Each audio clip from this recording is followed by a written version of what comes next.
예, 여러분 안녕하세요. 자, 이번 시간에는 고전의 이해와 감상을 한번 같이 공부를 좀 해보도록 하겠습니다. 고전의 이해와 감상이죠.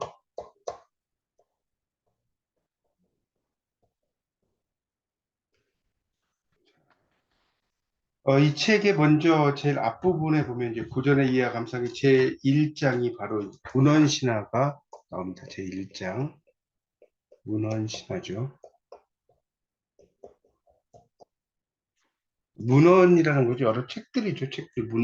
문헌이라는 것은 여러 책들을 말합니다. 그것과 관련된 신화 이야기. 이게 이제 문헌신화라고 할 수가 있겠죠.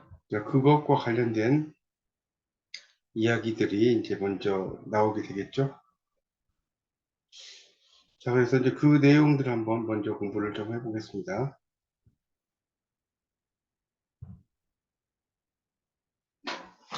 자, 제1장의 이제 문헌신화를 보면 이제 단군신화, 박혁거세 신화, 석탈의 신화 뭐 여러 가지 나오죠. 김말지, 김소월 신화인데 이 문헌신화라고 하는 것 자체가 뭡니까? 어떤 건국 영웅들에 관한 신화죠.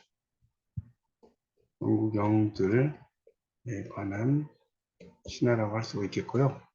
또 하나는 이 문헌신화라고 하는 건 뭡니까? 기록이 되었죠. 기록되어서 문헌으로 전승되는 신화라고 할 수 있어요.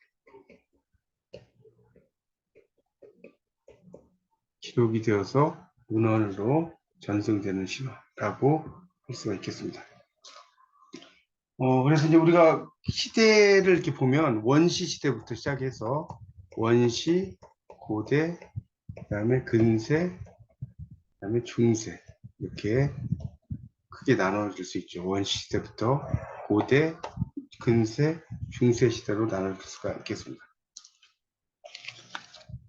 보통 이제 원시 시대에서는 이제 옛날, 아주 옛날이죠. 뭐 선사시대를 이야기하는 거죠. 그런 시대를 말하고요. 뭐 그때는 이제 뭐 구석기, 신석기, 뭐 국사 시간에 공부를 했겠지만 구석기, 신석기 이런 시대가 있는 거죠. 그리고 특히 이제 신석 시대에 농경 활동을 한 거죠. 구석기 시대는 그냥 채집하고 따먹고 뭐 이런 것만 했죠. 그러니까 농경 생활을 하면서 뭐예요? 정착. 이 정착 생활을 할 수가 있는 것이고 정착 생활을 하면서 해라든가 바람, 비, 자, 이런 것들에 대해서 이제 어떻게 뭐랄까 추상화를 시킬 수 있다라고 할 수가 있겠죠. 추상화. 그러니까 우리가 물도 이렇게 쓰면서 한자로도 내천자가 이렇게 되지 않습니까? 뭐 태양도 이렇게 하면서 날일자가 되는 것이고 이게 이제 일종의 추상화라고 할 수가 있겠죠. 그 다음에 이제 고대로 가면 이제 고대 국가가 건립이 됐고요. 그래서 이제 고대로 가서 일종의 이제 건국 시조, 영웅 그런 이야기들이 등장을 하게 되겠죠. 그리고 이제 건국 신화 이런 이야기들이 나오게 됩니다.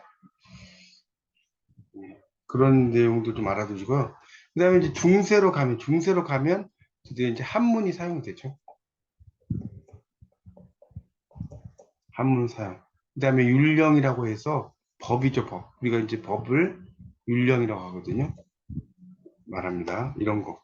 또 이제 옛날에는 다 불교 국가였으니까 이 불교 이런 것들이 다 중세와 관련된 내용이라고 할 수가 있겠죠. 그래서 한문을 사용하고 그다음에 불교, 그다음에 율령, 법 이런 것들을 한 시기가 바로 중세 시기라고 할 수가 있습니다. 그렇게 볼 수가 있겠고요. 그다음에 이제 그 근세 시대로 가죠. 근세 시대. 근세 시대. 그 근세 시대는 중세 이전의 시대를 이제 근세 시대라고 이야기하죠. 특히 이제 이 중세 같은 경우는 전기와 후기로 또 나눠집니다. 중세는 그래서 이 전기, 중세 전기 시대가 있죠. 요때가 이제 일종의 1기, 2기로 나눠지는데 전기는 신라부터 남북국 시대, 요 시대를 이야기해요. 신라부터. 남북국이라는 게 요즘으로 말하면 이제 옛날에 통일 신라 시대라고 여러분 국사 시간에 공부하셨죠? 요게 남북국 시대라고 이야기합니다. 남쪽에는 신라, 고구려, 백제, 가야가 있었죠. 북쪽에는 이제 발해 이런 나라가 있었죠. 그런 시기를 가리킵니다. 남북 시대라고 이야기하죠. 그래서 전기는 보통 신라에서 남북국 시대고 후기는 뭐겠습니까? 이 중세 후기. 중세 후기는 바로 고려 시대라고 할 수가 있습니다. 중세 후기는 고려 시대다 이렇게 이해를 하시면 되겠습니다. 거기 4페이지에 이제 보면 4페이지에 건국의 시조와 역대 임금의 탄생과 행적을 담은 문헌신화라고 나오고 있죠. 그래서 거기 보면 전승하는 집단의 경험이고 단군신화와 동명왕신화, 혁거세 신화 이런 것들이 등장을 하게 됩니다. 혁거세 신화, 그 다음에 수로왕 신화도 있고 여러 신화들이 쭉 나오고 있습니다. 이런 걸 이제 우리가 뭐라고 하냐면 이 한자로 신통이라고 그래요. 신통.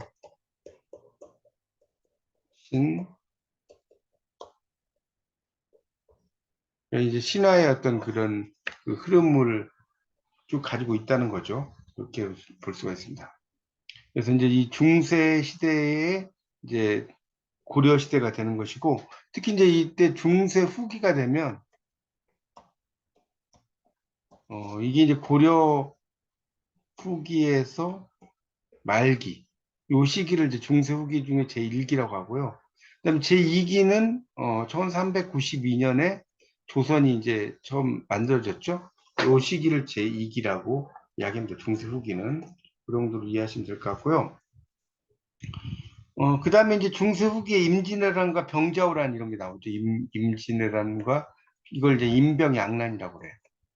임진왜란과 병자호란이 같이 발생을 했죠. 임병양란이 생기게 됩니다. 그런 정도를 좀 여러분 이해하시면 될 것 같고요. 그 다음에 이제 이 고소설이라고 우리가 흔히 말하는 이 고소설이라고 하는 것은 이제 여러 가지가 있는데 보통 첫 번째는 읽는 문학이죠. 읽는 문학. 여기 있고 두 번째는 듣는 문학이 있어. 그래서 읽는 문학과 듣는 문학이 있는데 읽는 건 말 그대로 낭송을 하는 것이고 듣는 문학은 이제 전문적인 낭독자가 있겠죠. 그다음에 전기술. 기이한 것을 전해주는 사람을 전기수라고 하거든요. 이런 사람들이 공연을 하게 됩니다. 공연을 하죠. 그래서 그런 것들도 좀 알아두시고 이때 이제 뭐 판소리 같은 경우도 등장을 해요. 판소리도 등장을 한다. 이 정도로 이해하시면 될 것 같습니다. 자, 그래서 이제 5페이지부터 이제 본격적으로 내용이 나옵니다. 5페이지를 펴보세요. 자, 5페이지를 펴보시면 자, 단군신화가 이제 등장해요. 아주 제일 처음에 나오는 게 단군신화죠. 삼국유사. 이 삼국유사라는 말은 거기 이제 삼국유사가 났는데 삼국사기에 빠진 부분을 기록했다는 거죠. 삼국사기에 빠진 부분. 이것을 기록한 책이다라고 해서 우리가 삼국유사라고 이야기를 합니다. 그래서 이제 이 삼국유사의 내용을 보면 이제 위서에 말했고 2000년 전 단군왕검이 아사달에 이르기를 무협산이라고 한다는 거죠. 이 경이라는 것은 이제 경전을 말하는 겁니다. 경이라고 했죠. 경전, 책이죠. 그래서 백주 땅이 있고 혹은 이르기를 개성 동쪽에 있다고 했다. 지금의 백악궁이 이곳이다. 여기 도읍을 정했죠. 나라를 열어서 이름을 이 조선이라고 하는 것은 이 조자가 아침 조자고요. 이 선자가 이제 고요하다는 뜻입니다. 고요하다. 그래서 이제 우리말로 하면 고요한 아침의 나라가 조선이죠. 조선. 이 선자가 우리가 이제 이 선자는 한자에서 여러 가지 뜻 쓰이죠. 신선하다. 선업무가 할 때 신선하다. 고요하다. 또 어떨 때 이제 드물다는 뜻이 있어요. 드물다. 이런 사람이 드물다. 여러 가지 뜻이 있는데 이 중에서 이제 고요하다는 뜻이죠. 그래서 이제 요임금과 같은 시기고 고기에 옛날 책에 말하기를 환인의 서자 여기서 이제 서자는 우리가 이제 서자 홍길동 같은 서자를 말하는 게 아니고요. 적장자를 제외한 여러 아들들이에요. 여러 아들들을 우리가 이제 서자라고 이야기합니다. 그래서 적장자는 이제 맞이죠, 맞이. 가장 그 첫 아들 제외한 거죠. 그래서 환웅이 자주 천하의 뜻을 두어 인간 세상을 탐해서 구했다. 아버지가 아들의 뜻을 알고 삼위태백. 삼위태백을 보니 이렇게 났죠. 이게 이제 새 봉우리가 높이 솟아있는 태백산을 가리켜요. 여기 이제 그 삼위태백 할 때 위자가 이제 뭡니까? 위험할 위자거든요. 위험할 위자. 한자로 보면. 그래서 새 붕우리가 우뚝 솟은 태백산을 가리켜요.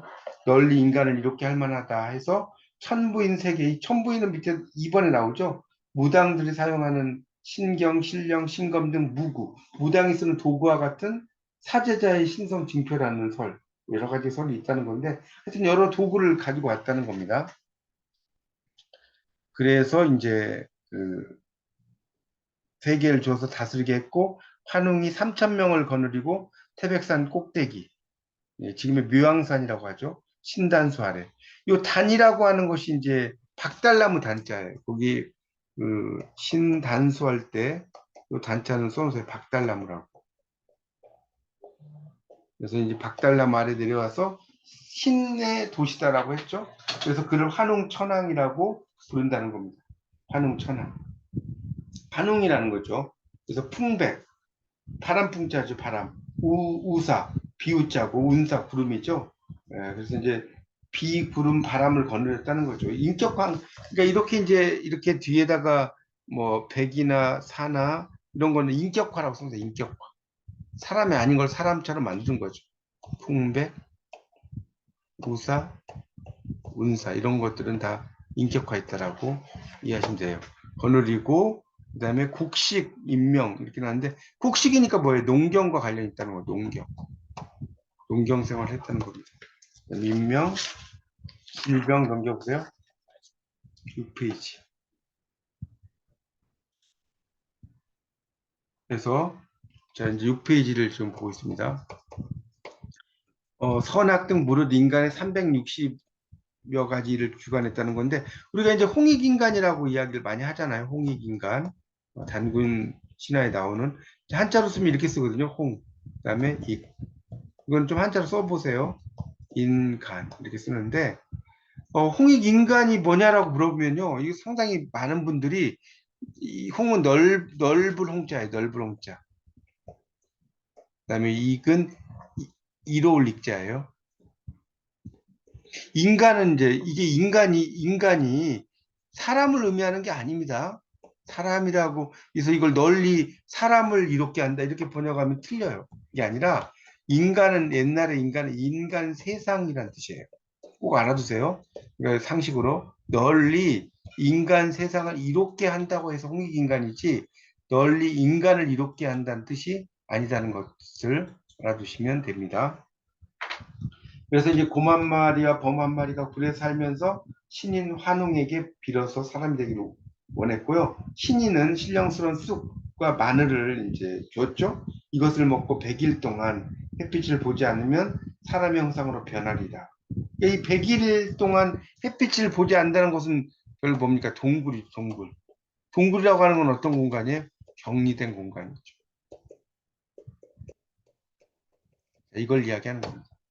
네, 그래서 사람으로 변화하겠다. 그래서 곰과 범이 그 이렇게 이제 그것을 얻었다는 건데 하여튼 이 쑥과 마늘은 결국 뭐예요?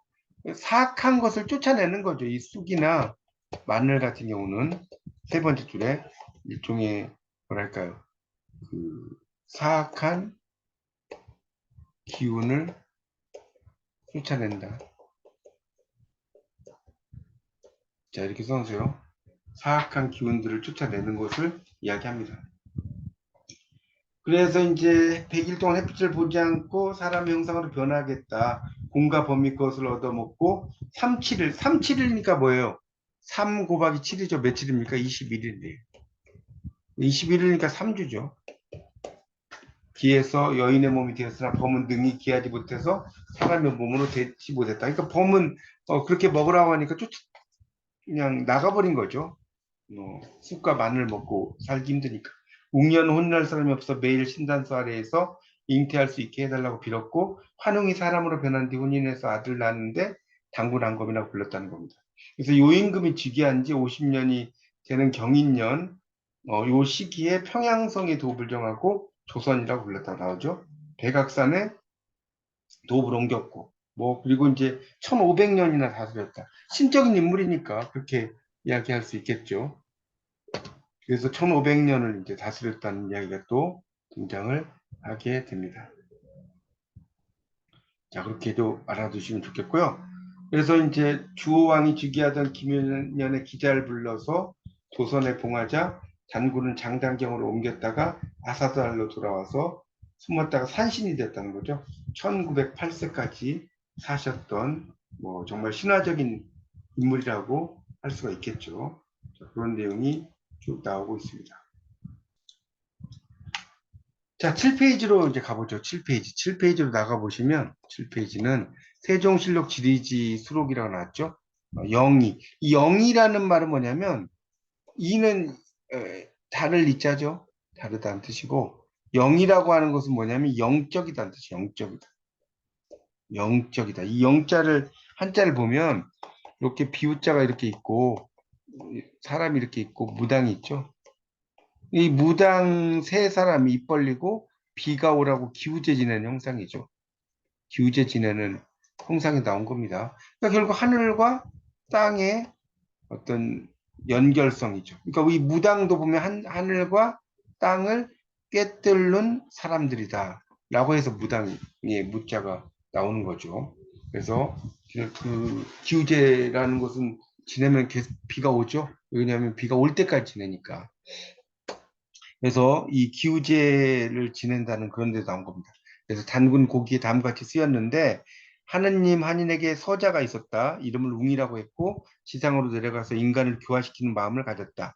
그래서 아버지로부터 천부인을 받아서 태백산에 내려와서 이분이 단군 천왕, 단웅 천왕이고 그다음에 손녀 웅녀죠. 웅녀 곰이죠. 곰. 약을 먹여 사람이 되게 했고 그녀는 단수신 단수신이니까 뭐예요? 박달나무의 신이란 뜻이에요. 박달나무의 신과 혼인해서 아들 낳아서 단군이라고 했고, 단군은 나라를 세우고 조선. 그러니까 일종의 이 조선이 고조선이죠. 옛날의 조선이니까 고조선이 사는 거죠. 그리고 단군은 비서가 하백의 딸을 아내로 맞이해서 아들을 낳고 이름을 부루, 동부의 왕이죠. 단군은 요임금과 같은 날 왕위에 올랐고 요임금이 도산에서 모임을 가질 때 당군은 태자 부르를 보내서 조회했고 1038년 동안 나라를 다스렸다고 이야기를 하고 있습니다. 그런 내용이 이제 되겠죠. 그래서 이제 우리가 보통 그 37일 아까 이제 말씀드렸는데 이제 금줄이라고 해요. 아이가 태어나면 금줄을 이렇게 하게 되죠. 그래서 그 보통 이제 사내 아이 같은 경우, 사내 아이 같은 경우는 고추라든가 뭐 숯이라든가 또는 지푸라기 같은 거 이런 것들을 이제 거기다 매달 놓고요. 여자 아이 같은 경우는 이제 그 그러니까 종이라든가 뭐 집이라든가 이런 것들도 이제 거기다 매달 놨죠. 그런 것을 이야기합니다. 그래서 이 단군 신화가 이제 그 세종실록 지리지에 수록된 단군 신화와 삼국유사에 수록된 단군 신화가 좀 다르죠. 보시면 알겠지만. 그래서 그런 내용들의 차이점도 여러분이 이해하시면 좋겠습니다. 그 다음에 이제 뒤에 8페이지에 보면 단군 신화의 두 모습, 아까 말씀드린 두 모습에 대한 이야기가 나오는 것이고, 그 다음에 넘기면 그 10페이지에 혁거세 신화도 나와요. 혁거세 신화. 나오죠. 그리고 그 12쪽에 보면 아이가 왕이 된 혁거세, 그 다음에 김알지 신화, 그 다음에 알지, 그 다음에 석찰의 신화, 이런 여러 신화들이 쭉 또 나오고 있습니다. 그리고 19쪽에 보면 이제 수로 신화라고 또 나오기도 하고요. 그 다음에 22쪽에 보면 아래에서 태어난 수로, 이렇게 해서 이제 일장이 쭉 이어지고 있어요. 일장이. 그래서 이 단군 신화에서의 두 모습을 이제 금방 여러분이 보셨죠. 그래서 단군 신화는 고조선의 건국 시조인 단군의 출생 8페이지 나옵니다. 건국의 내력을 알려주는 그런 자료라고 할 수가 있다는 것입니다. 박달나무 단자라는 것도 아까 말씀드렸고요. 그 다음에 두 번째 단락의 세종실록 시리즈의 내용도 이야기가 되죠. 단웅천왕의 손녀를 사람으로 변하게 한 연후에 단수신 박달나무 신과 혼인해서 단군을 낳았다는 내용이다. 그런 내용도 쭉 나오고 있습니다. 그런 거 좀 보시면 좋을 것 같습니다. 그 다음에 이제 10페이지 넘겨보세요. 자, 10페이지 넘겨보시면 혁거세 신화, 자, 혁거세 신화라고 하는 게 나와요. 혁거세 신화. 자, 이게 이제 박혁거세를 이야기하는 거죠. 박혁거세. 세를 이야기하는 겁니다. 그래서 시조의 성은 박씨고 이름은 혁거세다. 났죠? 그리고 이제 뭐 즉위했고 왕의 나이가 13세, 나라 이름 설아벌. 이보다 먼저 조선의 유민들이 이곳에 와서 산골 사이에 나누어 살며 6마을 이루었고 알천, 양산촌, 둘은 돌산, 고어촌, 셋은 뭐 어쩌고 저쩌고 나오죠. 뭐 이걸 여러분이 뭐 다 암기할 필요는 없습니다. 그래서 이제 거기 보니까 이제 여기 나정이라는 말이 중요해요. 나정. 나정 곁에 숲 사이에 말이 무릎을 꿇고 울었다. 이게 바로 우물이라고 써놨어요. 우물. 나정은 우물을 가리켜요. 그래서 그 갈랐는데 그 속에 한 어린아이가 있어 나왔고 소벌공은 그 아이를 거둬 길렀고 10여 세가 되자 유달리 성숙했다. 거기서 밑줄 치세요. 10여 세가 되자부터 성숙했다. 이게 가리키는 게 뭘까요? 바로 급격한 성장 과정이죠.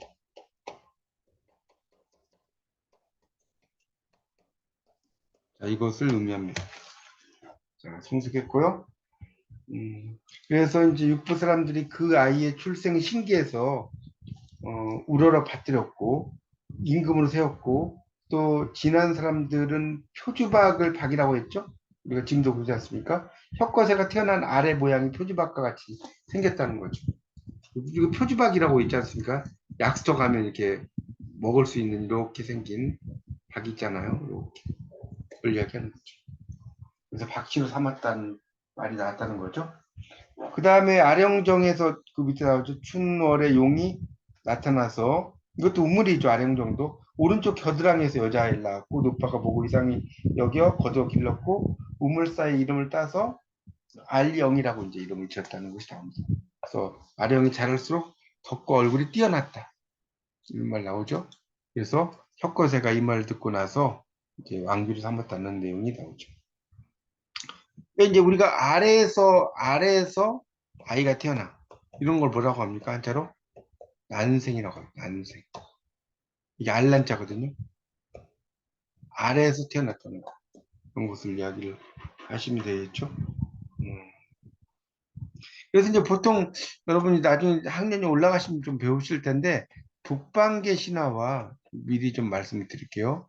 남방계 신화의 차이점이 있어요. 어떤 차이가 있냐면 북방계 신화는 아버지의 존재가 확실하죠.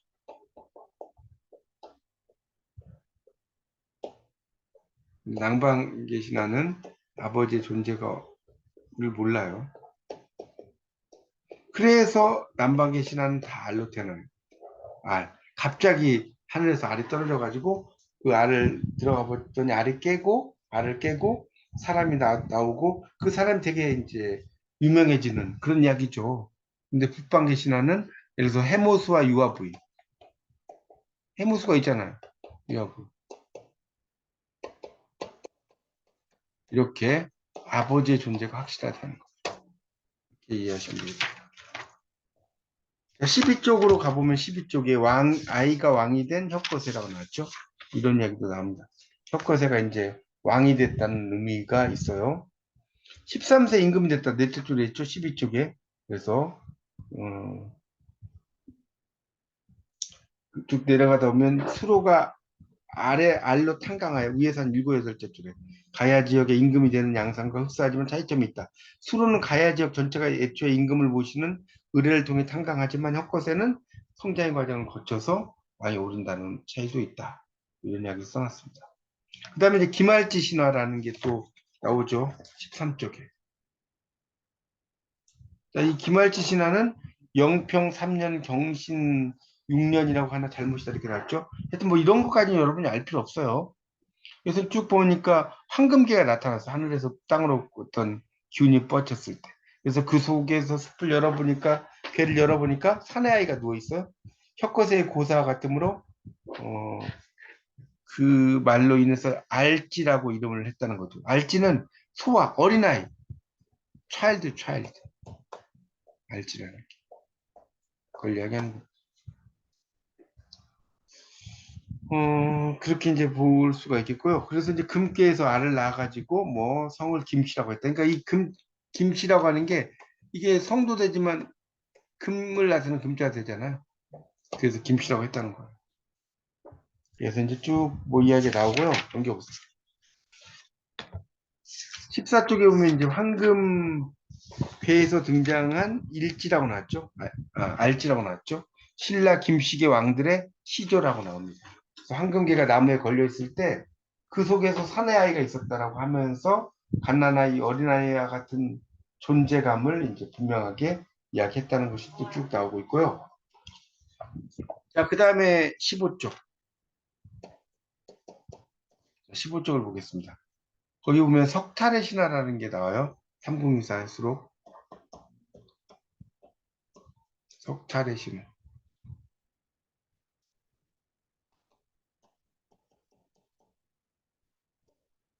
자, 이것도 나오죠. 가락국 바다 가운데 배가 와서 닿았고 그 나라의 수로왕이 이 수로왕의 수로도 이게 재밌죠. 한자를 보세요. 수로 머리 숫자죠. 드러낼 노자죠. 그러니까 뭐예요? 머리를 드러낸다. 이런 의미로 이제 수로가 있죠. 수로가 두 가지가 있어요. 이 수로왕의 수로가 있고 수로 부인의 수로가 있어요. 근데 이 수로 부인은 한자가 다르죠. 물 숫자의 길로자예요. 물길 이거고 수로왕의 수로는 이겁니다. 그러니까 아이가 태어날 때 머리부터 태어나는 거고 수로는 물길이니까 아이가 태어나서 자라려면 양수가 있어야 되죠. 이 그 양수를 의미하는 것이 이 수로입니다. 그렇게 볼 수 있어요. 그래서 그 가락국 바다 가운데 배가 와서 닿았고 수로왕이 시민들과 함께 북을 치고 맞아들여 머물겠다. 배가 달아나서 계림, 이 계림은 신라라고 써놓으세요. 15쪽에 15쪽 계림.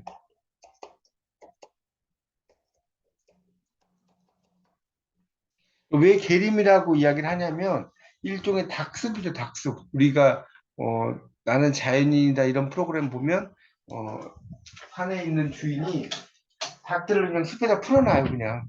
그런 것을 이제 계림이라고 이야기하는데 신라를 의미합니다. 그곳에 이르게 됐다.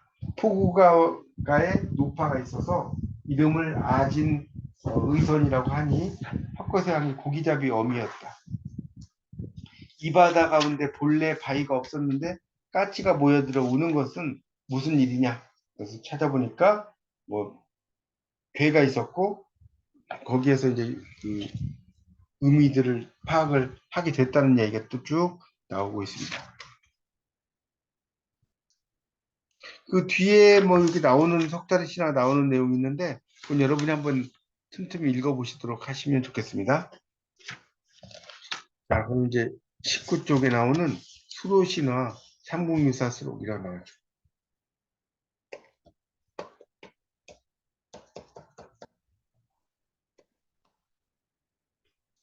자, 여기 이제 보면 가락국기라고 나왔죠? 가락국의 이야기 또 나오고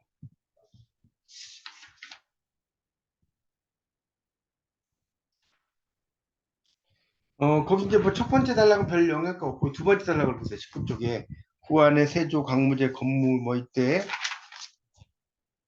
그들이 살고 있는 북쪽 구지, 구지에서 구지가가 나오는 거예요. 구지. 이 구자는 거북구자고요. 이 지라는 것은 뜻 그런 건데 이 거북이라고 하는 것은 이제 뭡니까? 거북아 머리를 내놔라라고 하는 것이 나오지 않습니까? 그 거북을 이제 상당히 소중히 생각하는 그런 것이죠. 그래서 이제 구지가 이제 나온 거죠. 구지가 거북아 머리를 내놓아라 내놓지 않으면 구워서 먹으리 이런 거 있죠. 그래서 이제 여기 보면 거북이 엎드린 형상 같았다. 그래서 무엇을 부르는 소리가 났고요. 그러니까 거기에 모였는데 사람이 없어. 그래서 누가 있느냐라고 이 구간은 요즘으로 말하면 써놓으세요. 촌장 정도 돼. 촌장, 이장.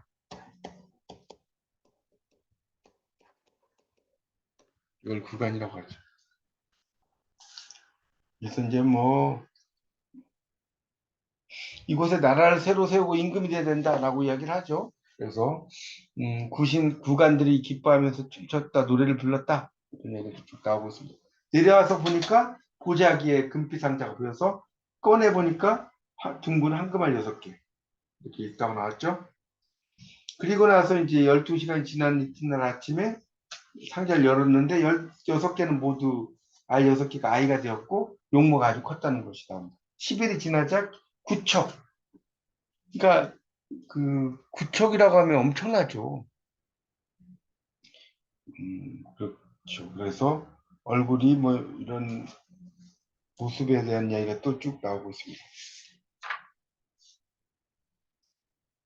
그런 정도로 이해하시고요. 마지막에 아래에서 태어난 수로가 나오죠. 22페이지 넘겨보세요. 22페이지. 자, 22페이지 넘겨보세요. 자, 거기 이제 보면 아래에서 태어난 수로라는 것이 이제 등장을 합니다. 자, 그래서 이 수로 신화 역시 아래에서 태어난 난생의 표시. 난생이죠. 그래서 혁거세와 같이 부모의 존재가 모호하고 아래에서 나오자마자 10여일 만에 빠른 어떤 성장을 했다는 거죠. 그래서 특이한 점은 천상에서 내려온 황금의 상자에 6개의 알이 있었다. 이 6알에서 나온 존재들이 가야 6국가의 임금이 되었다. 이런 이야기를 하고 있습니다. 이런 내용들이 쭉 또 나오니까 읽어보시면 좋겠습니다. 그 다음에 이제 그 마지막 단락에 보면 일찍이 혁거셋으로 알지는 남방계 신화라는 거. 그 남방계는 다 아래에서 태어난다는 거예요. 그래서 단군이나 주몽 신화에 다른 계통이라는 견해가 있었다. 이런 얘기도 나오고 있습니다. 이렇게 해서 이제 1장에 대한 내용, 1장이 지금 오늘 공부한 게 문헌 신화에 관련된 이야기고 건국의 영웅들에 관련된 이야기다라고 하는 것을 좀 제가 큰 의미로 쭉 설명을 드렸습니다. 그러니까 여러분이 이런 내용들을 잘 아시고 강의를 들으시면 강의가 훨씬 더 좀 재밌어지지 않을까 이런 생각이 듭니다.